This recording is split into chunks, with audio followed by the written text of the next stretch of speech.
Hello, welcome to Not for Educational Purposes, where we take a random subject we know nothing about and attempt to understand more about it using the internet, while we careen off topic and see how far away from the original purpose of the show we can get. Please be advised, this podcast is so unhinged that we lost the door centuries ago. There will be nonsense, chaos, lots of giggles, and most importantly, swearing and possibly mild sexual content. You know, all the fun stuff, not for children. Listen at your own discretion. A general trigger warning for this show: we tend to talk about a lot of things that involve the human body, blood, and death, and possibly sex occasionally. So, fair warning. We do talk about things that are occasionally unsavory, so if you do not want to listen to that, be forewarned. There we go. Perfect. Ugh, they're all so precious. Anyway, we should probably start this thing. Oh yeah, let's do that.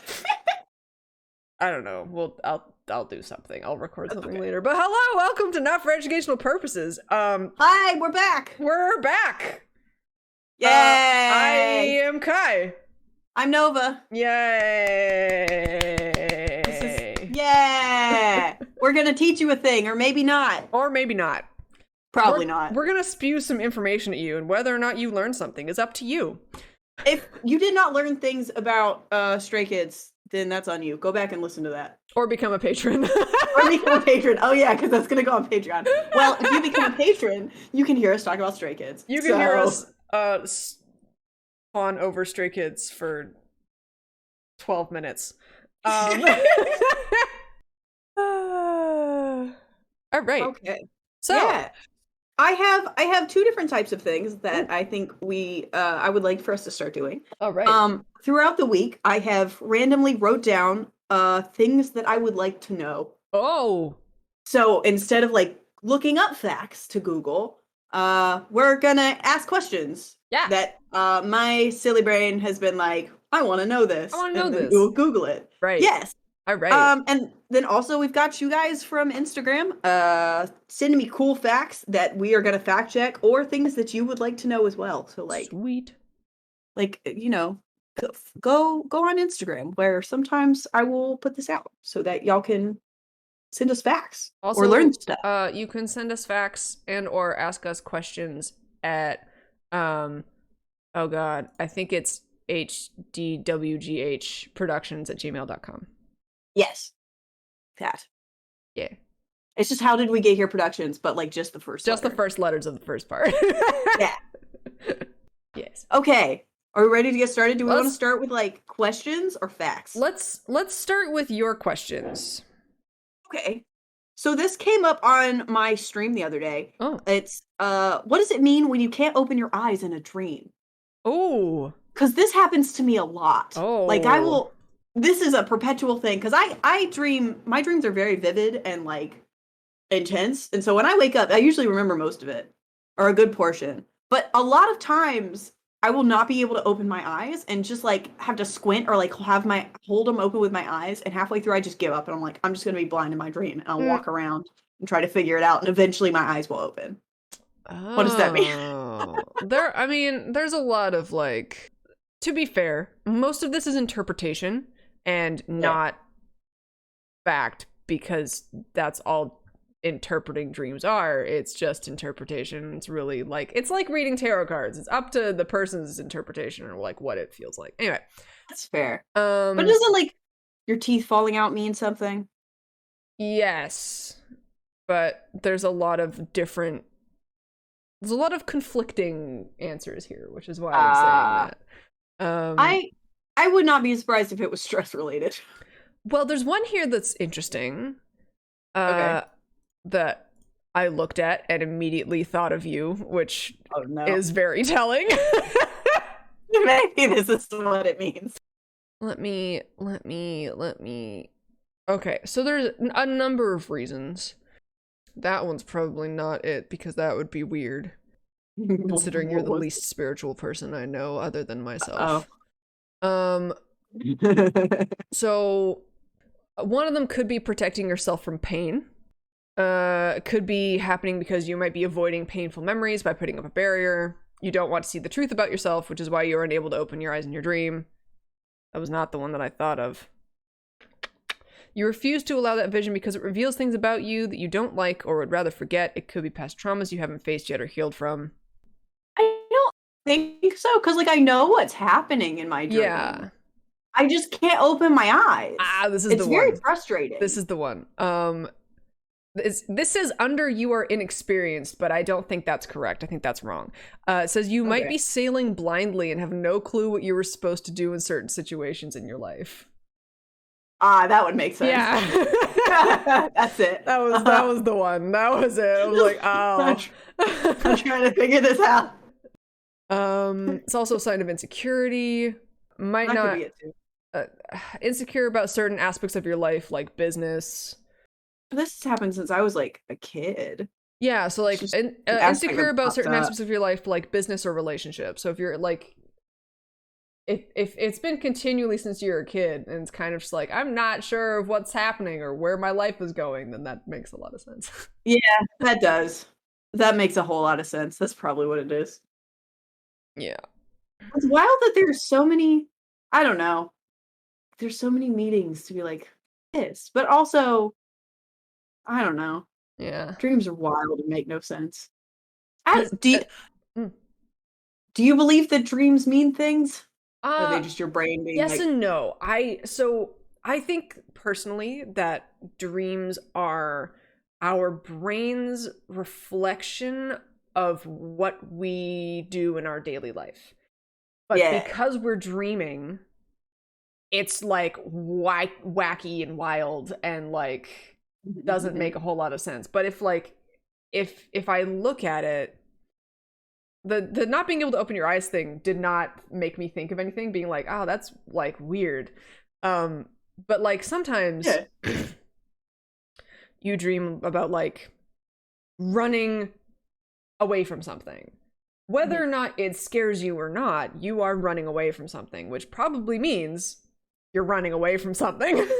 Like in your daily life. But it's also like that's the vivid dreams are the ones that you have during REM sleep. And those are the ones that you remember. And REM sleep is when your brain is cataloging everything that it did during the day. So it's like it's categorizing memories, it's putting things where they're supposed to be. So those really super vivid dreams are the ones that you have when your brain is sorting through all its memories, which is why I think that it has more correlation to do with what you've done in your daytime than like your brain just making up a scenario. Like it has a lot to do. This is my own personal opinion, but I believe it has a lot to do with what you do in life. Yeah, that would make sense. I feel like we went over that in psychology. Actually, probably. I think that is sort of what he was talking about. Yeah, it's like this is what. So I missed that class because I was sick, which is wild. Because like, I have, like I said, I have really vivid dreams and like dream almost every night, pretty consistently. But like, I have never had dreams like I did when I had 102 fever. Oh, fever dreams are wild. Like, no. It wasn't though. That's the problem.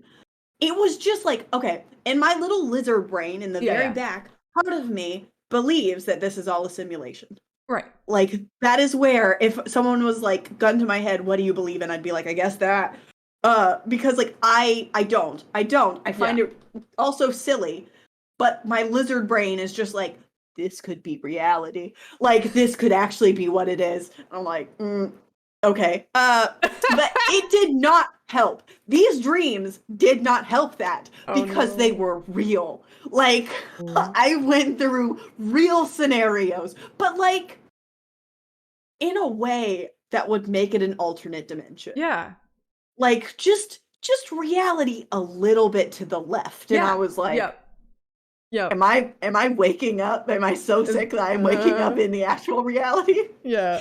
It was bad. It was so bad. But that's like no. when I say like fever dreams are wild, that is wild for you. Like that's a complete removal from what you normally experience. Like I was on stream last night and I was telling my friend Sage and our mutual friend Rev about a dream that I had like months Mhm. ago that I only remember a small snippet of, but the reason I remember this small snippet is because it cracks me the fuck up. Like, I don't know what any of it means, but it makes me laugh. And basically in the dream, I was like attempting to buy some like D&D dice. Okay. And there was like, you know, I don't know if you've ever been to a convention, but at conventions they have like booths and things where you can like sell stuff, right? Yeah. This guy, the random ass dude who I've never met before, but you can't ever make up a face, so clearly I've seen him somewhere. I don't remember what he looks like, but I know he was white. Um, but he was like, you know, maybe mid-30s and like had this entire table like full of dice and like trading cards and like other weird gamey shit. And I was looking through the dice and I was like, I can't find any that I like. And I was like, I'm sorry, like, you know, whatever. And I kind of like turned to leave. And he kind of walks up beside me and he's like, here, take these. And hands me this like little bag, like little velvet black bag. And I open it. And inside are 2d6. And they are pink and sparkly. But on one side, they're clear, so you can see inside the dice. And inside the dice was a anime-style jiggle physics titty. So, like, if you shook the dice a little, it would just... I need someone to make these dice. Please make them. So funny. And I don't know what any of that means. But, like... I had, like, you know, these 2d6, and inside there were little, like, jiggle physics titties. And I just kind of went, like, in the dream, I was like, these are dope. And I put them back in the bag and, like, you know, put them in my pocket and carried on with my life.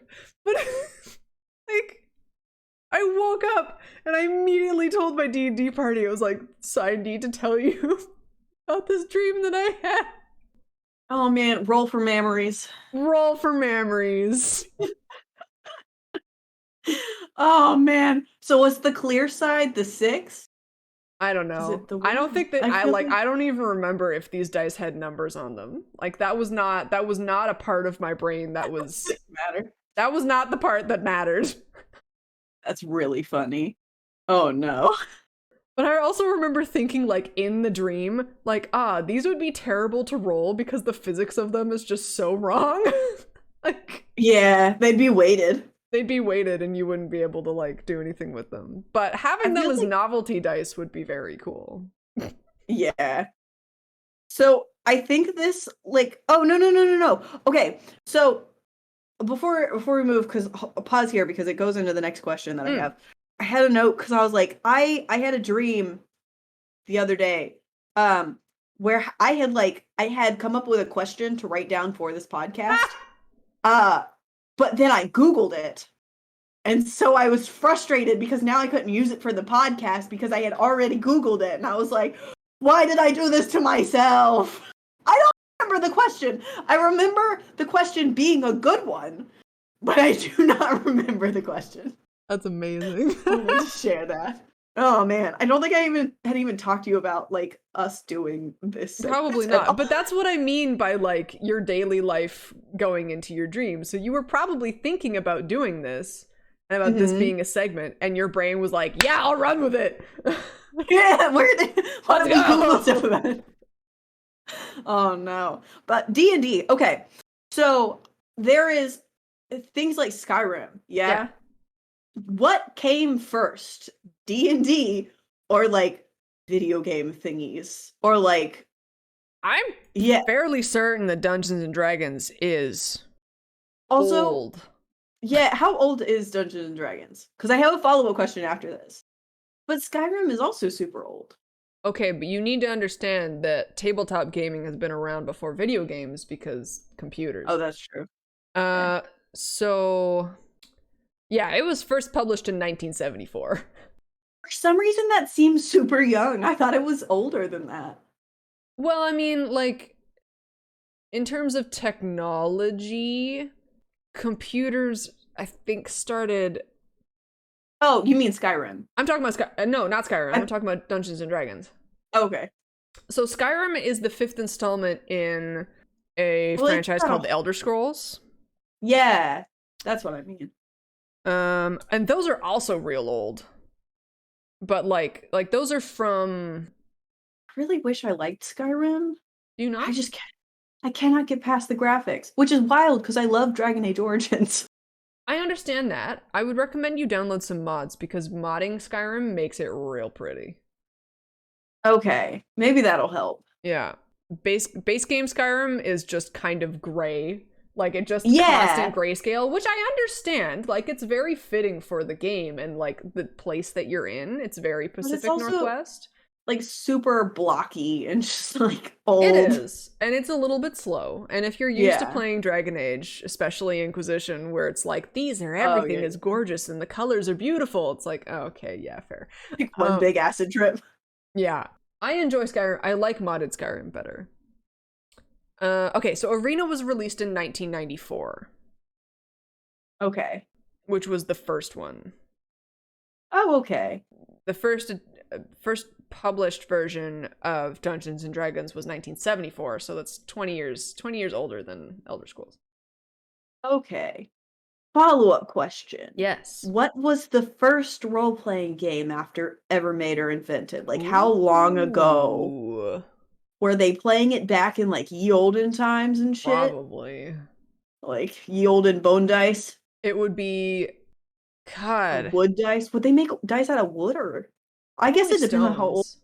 Stones? That's fair. I don't know why I immediately went to bone. I mean, bone would be dope. Oh man, there's a place that you can get bone dice, and I want them so bad. They're just Ooh, so expensive. I bet they are. Cause yeah, cause as you know, I like people bones, Mm. so they're from people, and they come with like little cards of just like the description of like the name of the person and all this sort of stuff. Like, oh, this is real cool because I like to get my bones ethically sourced. Ethically sourced bones. Oh, there's a joke in there somewhere.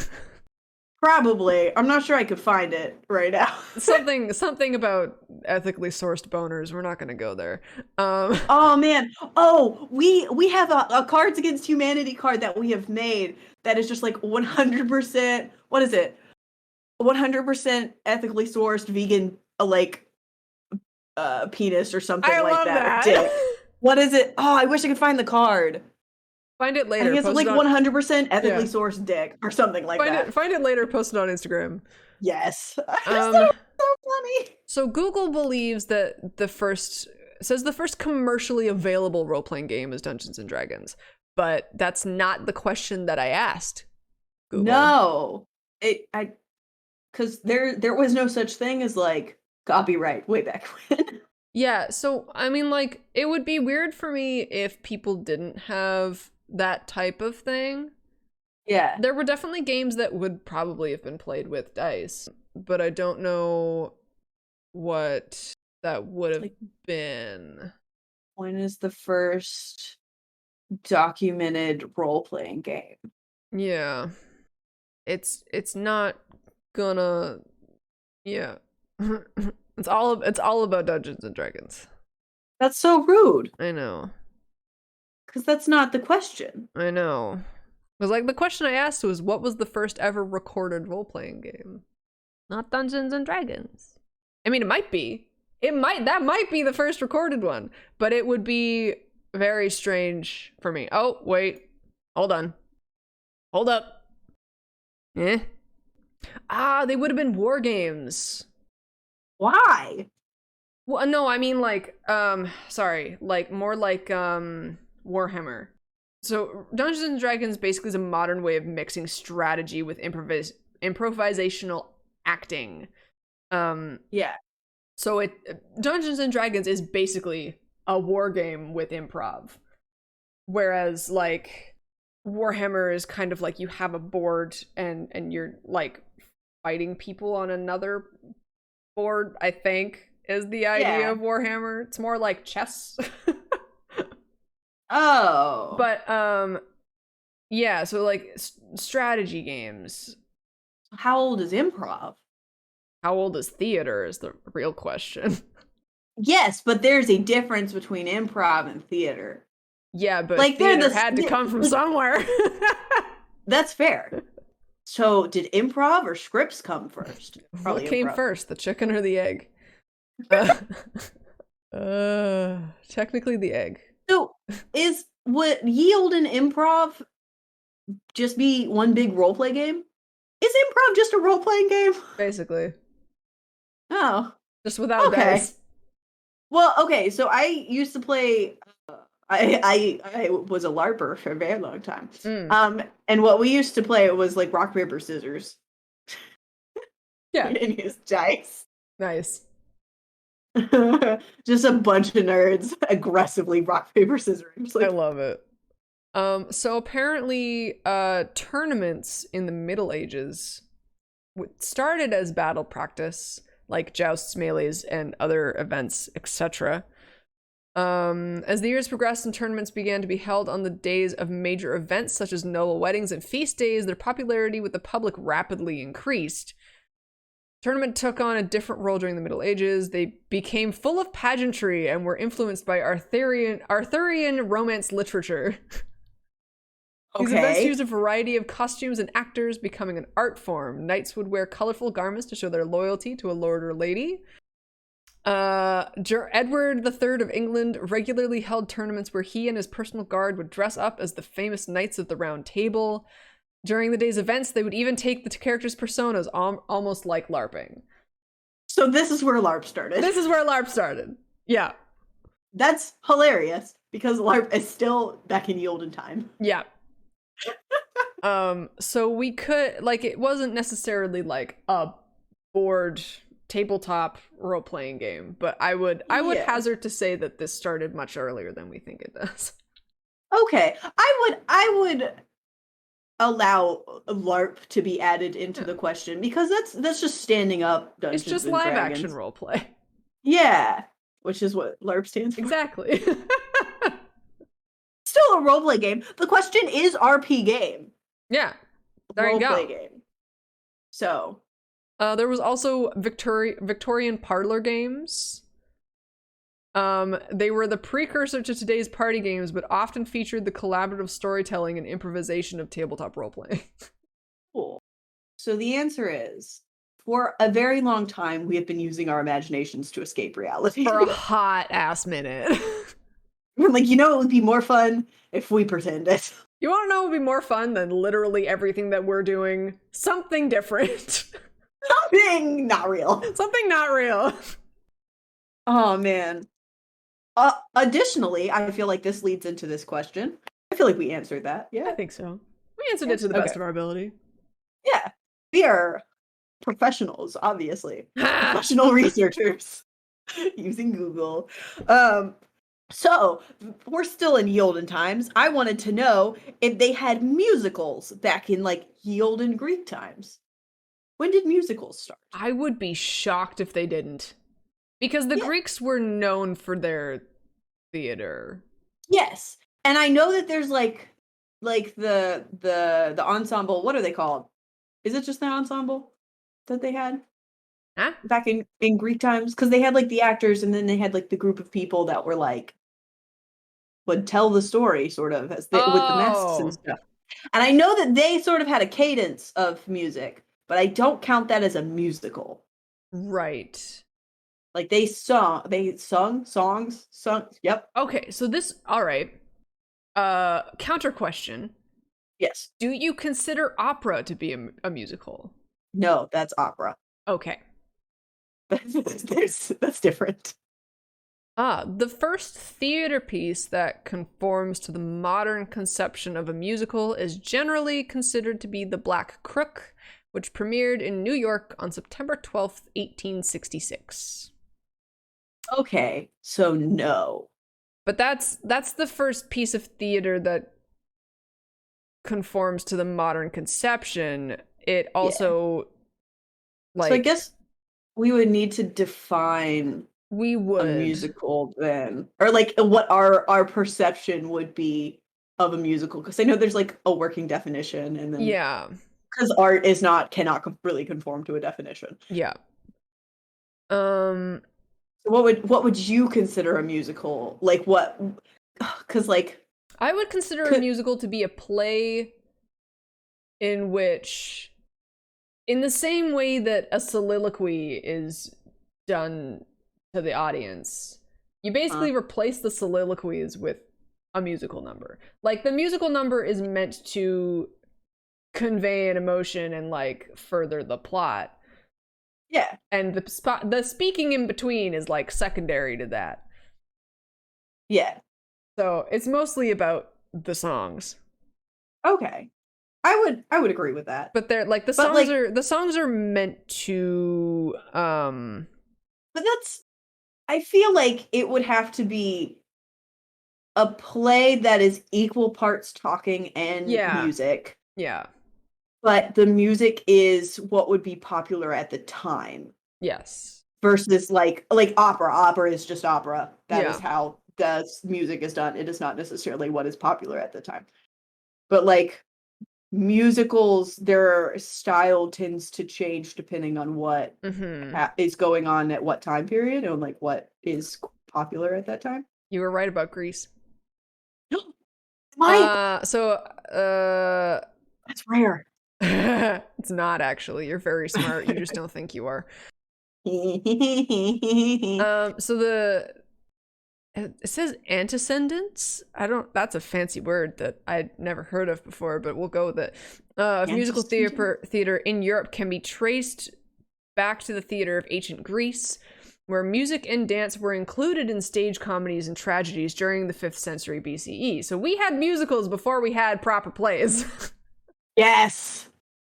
Oh man. The dramatists, I don't know how to pronounce those, composed their own music to accompany their plays and choreographed the dances of the chorus, is the thing that you're looking for. The ensemble and the chorus are the same thing.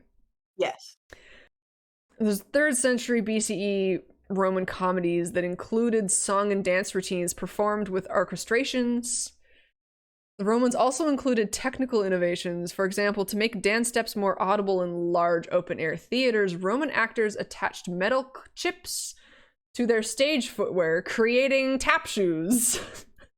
So cool! They said, we're gonna invent the tap shoes.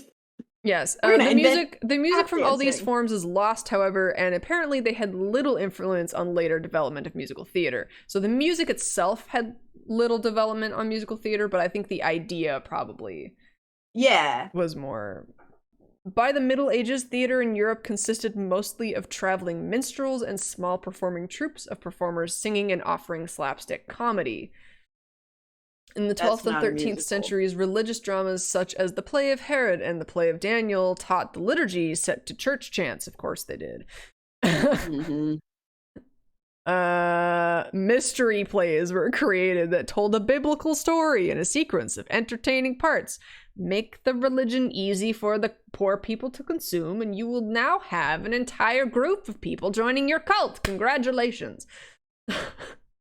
Like, that's so, from what I know, you might have to fact check me on this.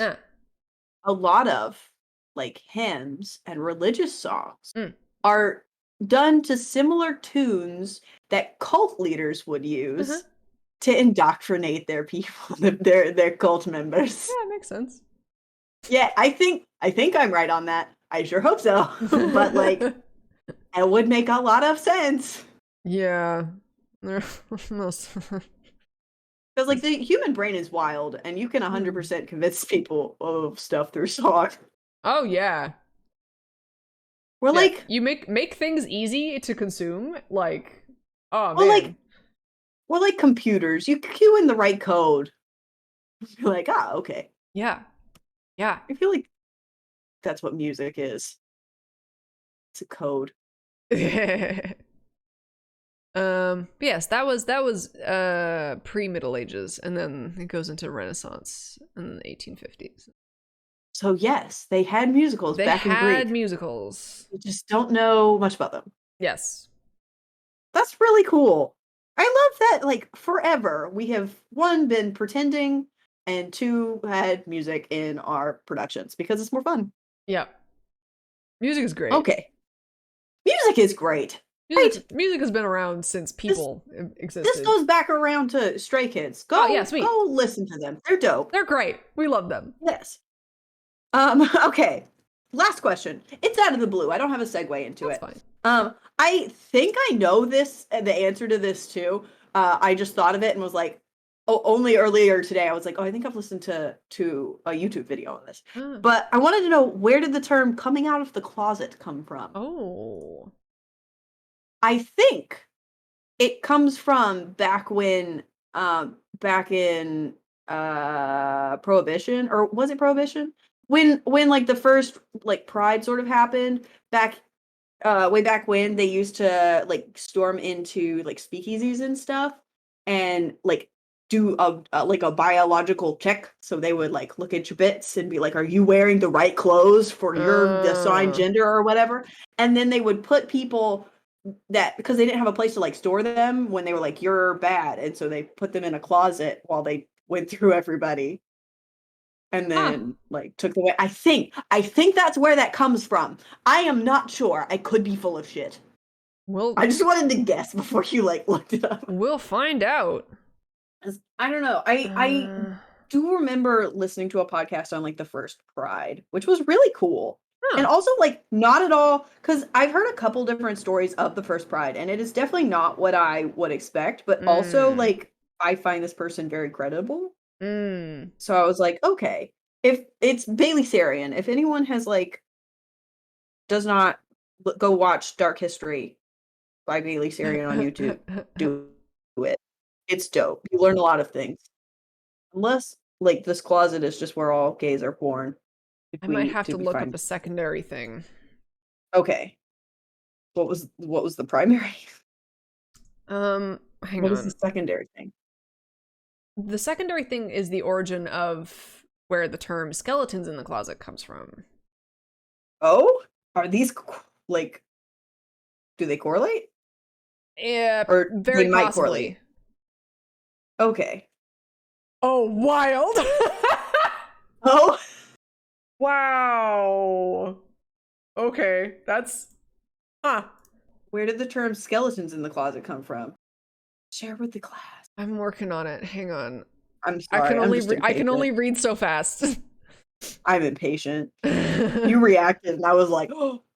So the meaning of the idiomatic expression of a skeleton in the closet refers to a hidden source of something scandalous or shameful. It is the most commonly used when referring to something in the past that will cause potential ruin to a person or group of people when exposed. Oh, did the term skeleton in the closet come from like people actually putting skeletons in their closet? Yes. That's, I mean, in theory. It says there are several theories about the origin of the expression. No matter where you trace it back to, the phrase came to mean the same thing and insinuated a dark past in the life of a seemingly innocent individual waiting to be exposed to the public. The closet or cupboard as fixed imagery gives a sense of the constant rush of discovery. The exact origin is vague enough that all uses deserve exploration when considering how a skeleton... Oh, come on. Gothic origins. There's a number of theories. Okay, something is from Edgar Allan Poe. I like the body snatchers theory. What? So another assumption suggests that the expression came from the infamous era of body snatchers. Before 1832, the use of corpses for medical research was frowned upon by British royalty and parliament. In order for doctors to study anatomy and teach their students, they had to steal dead bodies for their studies.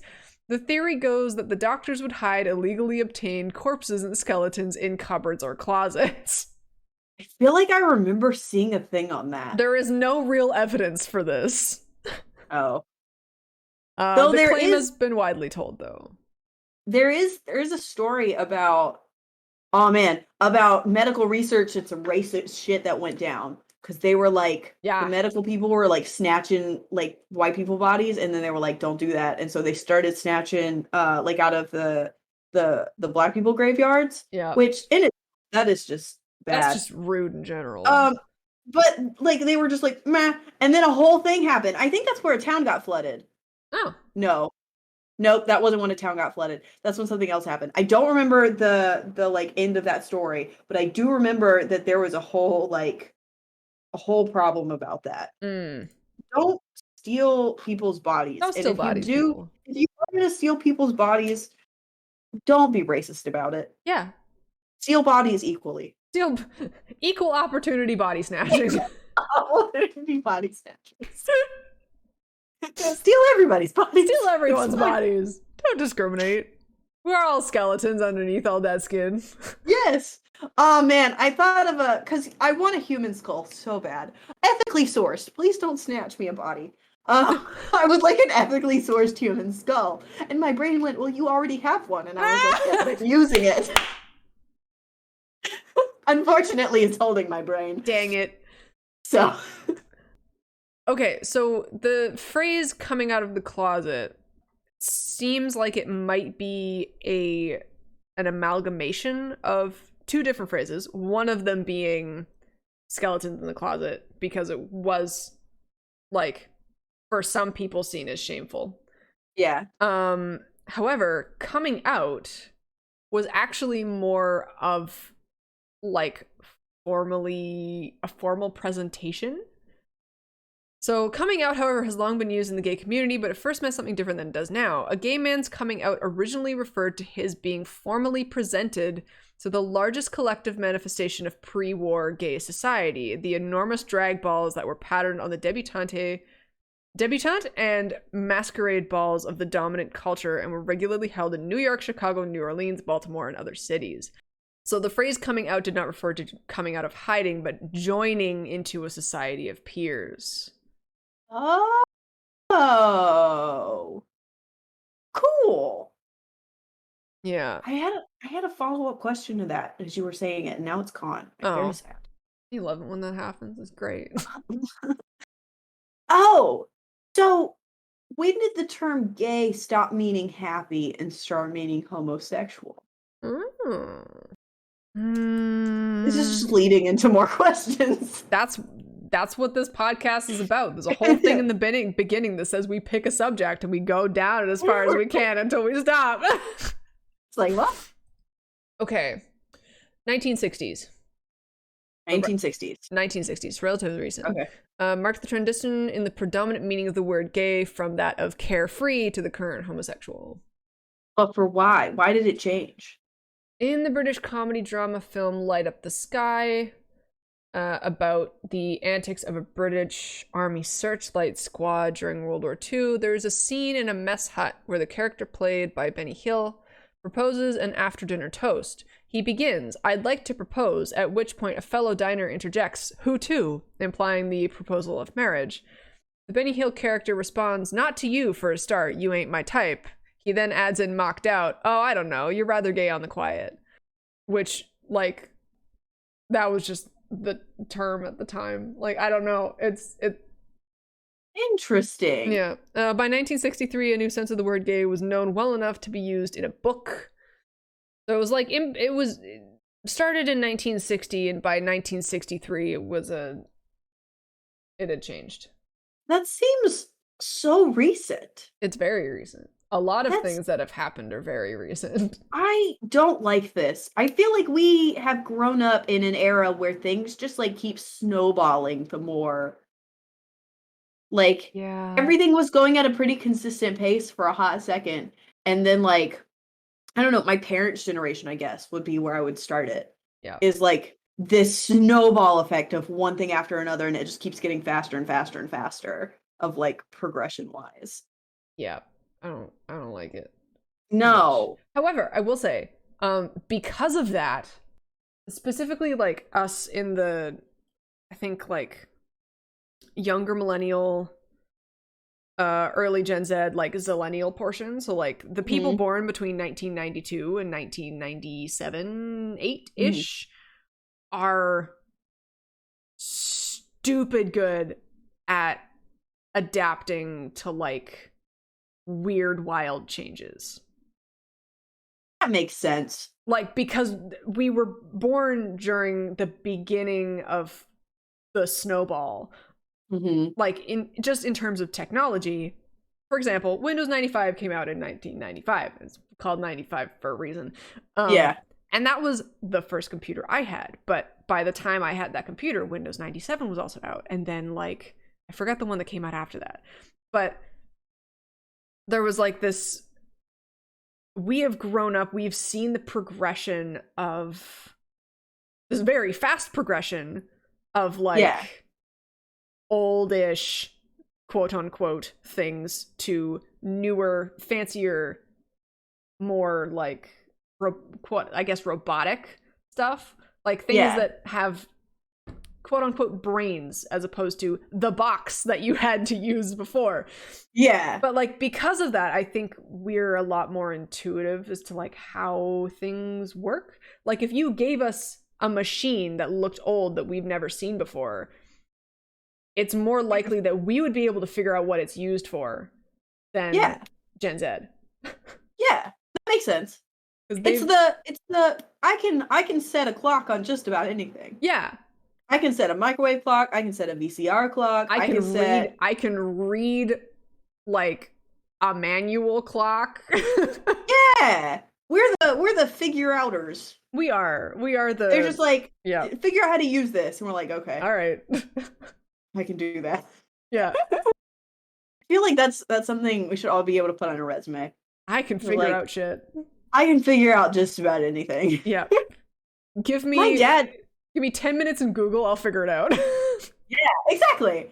My dad was saying that's essentially his job. Like my dad writes computer programs and like fixes because he's so smart. One of the smartest people I've ever met. But like he was saying how his job is mostly just Googling stuff and figuring out how to do it. Like this man has a college degree. It's just like I Google it. I was like, okay, that's just how the world works. Again, we should be teaching people how to look up information instead of like shoving information in their brains. Absolutely. Oh Lord. Okay. Do we want to move on to some facts? Let's do a few. We are nearing an hour. Oh, okay. Then we can wind down with some facts. How about we wind down with some facts? Okay. I want to know this. So, Connor Harwood 1 on Instagram says dolphins have been seen to use pufferfish to get high. I want this to be true, but also this poor pufferfish. Oh my god. What do you mean? Do they like do a mouth-to-mouth sort of situation? Or are they just like pufferfish air is? How did the dolphin? Oh, well, aren't dolphins like just as smart as we are? Yes, but I want to know like how they get high with the pufferfish. It's because the pufferfish is toxic. Oh, just like alcohol. Yeah. It's like weed anyway. Oh my gosh. Do they sting themselves? First of all, I love the opening line to this. It says humans aren't the only creatures that suffer from substance abuse problems. Horses eat hallucinogenic weeds, elephants get drunk on overripe fruit, and bighorn sheep love narcotic lichen. Oh no. Everybody's trying not to live in reality. It's true. We all said this is bad. Footage from a new BBC documentary series, Spy in the Pod, reveals what appears to be dolphins getting high off of pufferfish. Pufferfish produce a potent defensive chemical which they inject when threatened. In small enough doses, however, the toxin seems to induce a trance-like state in dolphins that come into contact with it. So it's implied. It is not like, we don't know this for sure, but it does say the dolphins were filmed gently playing with the puffer, passing it through each other for 20 to 30 minutes at a time, unlike the fish they had caught as prey, which were swiftly torn apart.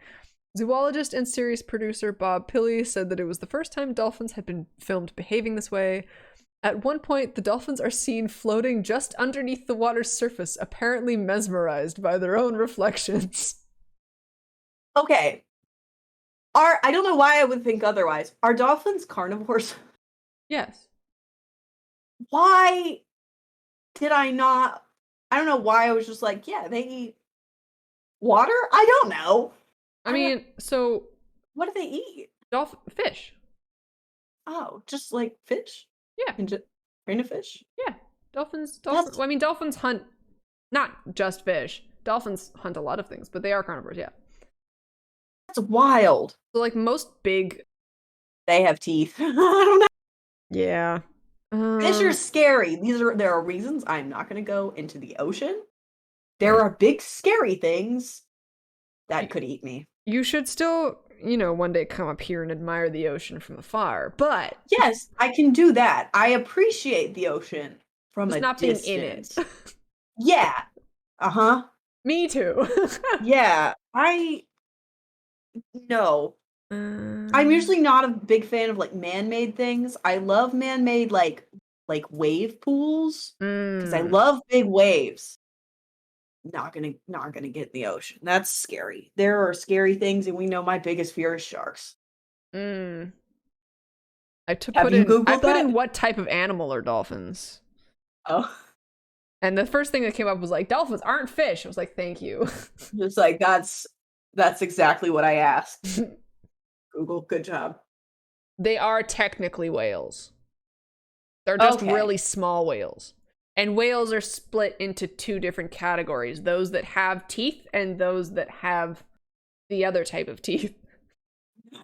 So, like the straw teeth versus the like pointy teeth. Don't one of them have like straw teeth? Or am I just remembering that from Finding Nemo and I'm crazy? There's the type of teeth that like filter plankton, and then there's the type of teeth that chomp. Yeah. And those are two very different things. I feel like a dentist should be able to answer this question. Yo.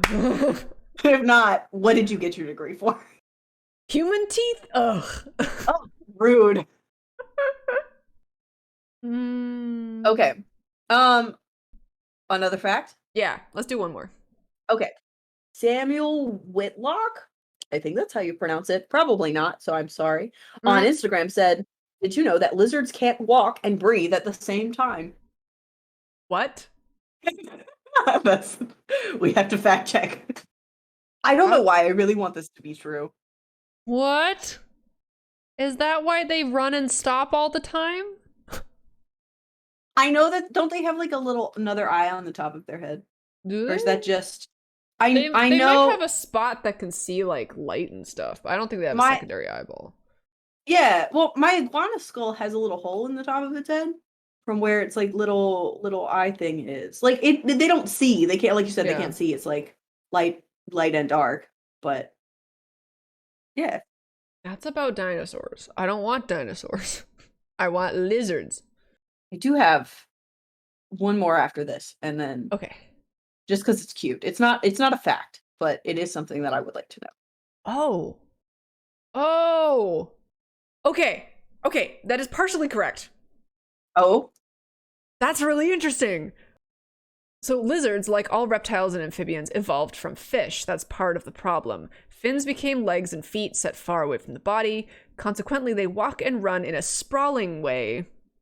Yeah. As a lizard steps on his right foot, for example, he flexes his trunk to the left and squeezes air out of the left lung, and therefore cannot breathe using both lungs.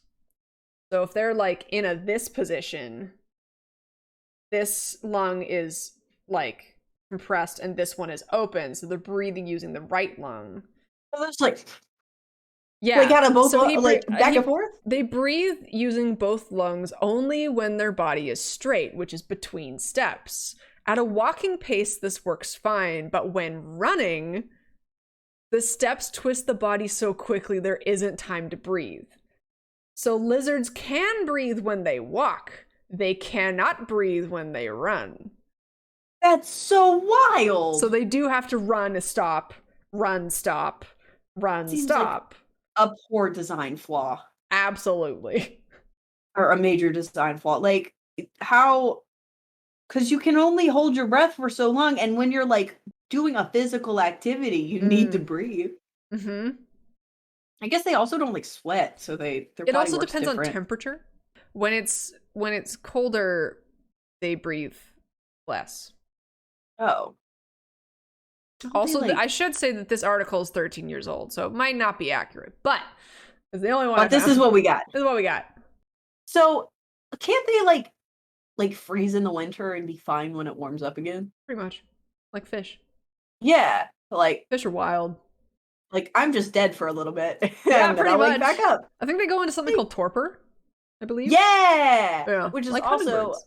a Vampire the Masquerade power. Which Hey. okay, last thing. Yeah. I have no clue how to pronounce this. Jescobit, Jescobid. Yep. Wants to know what's your favorite dinosaur? What's your favorite dinosaur? Brontosaurus. I know they're not real, but they still are my favorite. I don't have Technically, they are real. They're just a different thing. I don't have a favorite dinosaur. How do you not have a favorite dinosaur? I wasn't obsessed with dinosaurs as a kid. I didn't pick one. Neither was I, but I still picked one. But I didn't You have to. like. I find this How did you- ironic considering that my grandpa was a paleontologist. Oh yeah, didn't they like start a museum or something? That was my Or is in that a was my museum? great. Hold on. That's my great great uncle.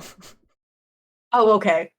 That's my great grandfather's brother who has the museum. Oh, okay. I mean, he doesn't have it I think that anymore. It makes just sense. has all of his stuff in it. Oh, I guess he would be dead now. He's very dead, yeah. Yeah. And he's just like, instead he's just like, I just want you to keep all my stuff just in case Yeah. I come back. Yeah. There. It's just a Great. big storage unit. Yeah. I'm just gonna go die, and then when I get reincarnated, I'll come back for my shit. no, I don't have a favorite dinosaur. How did you make friends as a child? That's a good question. What's your favorite dinosaur? I just made friends then with your people friends. who also didn't have dinosaurs. I don't have one. I don't have one. We'll be friends. No, I don't know. Usually, That's like, so you just weird. annoy somebody enough and they become your friend. That's also fair. I think that's how I made most of mine, and also how I lost most of mine. That's definitely how one of my best friends became my friend. Like, she was so annoying in grade 5. I was like, you're just the worst. Let me teach you how to not be a terrible person. Like, and then we became friends. Yes. But I feel fully like don't that's- remember how I met my friend in grade 2. I think that's what happened in like Cinderella with Anastasia and Cinderella in like the second movie or third movie. I don't know. They need to stop making those movies. I haven't But, seen like- either of the sequels. Oh, all I remember, okay, the only good thing that ever came out of a sequel was Anastasia wasn't a bitch anymore and she married a baker and he was cute. And I was like, yes, this is adorable. Was Anastasia one of the stepsisters? Yeah, she was the one Oh. that wore the pink dress. Oh, okay. I loved Anastasia because she was like, she didn't want to be bad, she just wanted to be liked. Yeah. Yeah. Yeah. And then she married, instead of like going and finding a rich guy to marry like her mom wanted, she Yeah, was like, great. I just like this Like baker. a baker. I take Yeah. baking. Yeah, it was so cute. Aw, I love that. But no, I don't have a favorite dinosaur. I could technically say crows. Are crows dinosaurs? Well, birds, Birds are dinosaurs, the dinosaurs are birds' descendants, so ha. Yeah. No, Ah. that doesn't count. Well, They if have I to don't not. have That can't be real. if I don't have a dinosaur, then you know. Well, if you ever do end up having a favorite dinosaur, you have to tell it on the podcast. Wait, hang on a second. There's a big old, it's a sea dinosaur. Hang on. It's a sea dinosaur. Yeah. I think that's what brontosauruses are now. Is they're giant sea dinosaurs because they're like what they had as brontosauruses were a bunch of bones that didn't belong together. They were like, this is a dinosaur. And they're like, oh, this doesn't fit. And then people got upset and they were like, we will just name something else a brontosaurus. It also has a long neck. It just has flippers. I think that's the one that I'm thinking of actually. Is it sea brontosaurus? Yeah. It's the big long one with the 4 flippers. Yeah, I think that's what that is. All right. But whatever the fuck that one's called. Yeah. Okay. That Well, guy. we forced you into a decision. Oh man. Thank you for Alright. listening to our podcast. Yeah, that was fun. It was nice to get back at it. What? Like learn stuff. It was nice to get back at it and learn Yeah. stuff again. That was a big stretch. That was a big stretch. Good job. Yeah, big stretch. Big stretch. All Oh, right, thank you man. for joining us. You can find us on the Twitters at HDWGH0D. You can also ask us questions there. If you want to ask us questions on Instagram, you can send them to Flickerspark. If you want to email us, it's hdwghproductions@gmail.com. Lots of places you can send in either questions that like you want answers to, or like weird facts that you know, like any of these things. Yeah. I do not have to be the only one that comes up with questions. Yeah. And I will also attempt to do that. See, my issue is that anytime I have a question, I just look it up immediately. But see, you don't have to do that. That's not your job is to Google. You don't need to have both jobs. That would be rude. That's overloading. But also you can if that is a thing that you wish to do. We'll figure it out. It is very frustrating to just be like, I want to know what this is. Yeah. And not Google it. You're just like, I have to sit on this. All right. Thank you for joining us, everybody.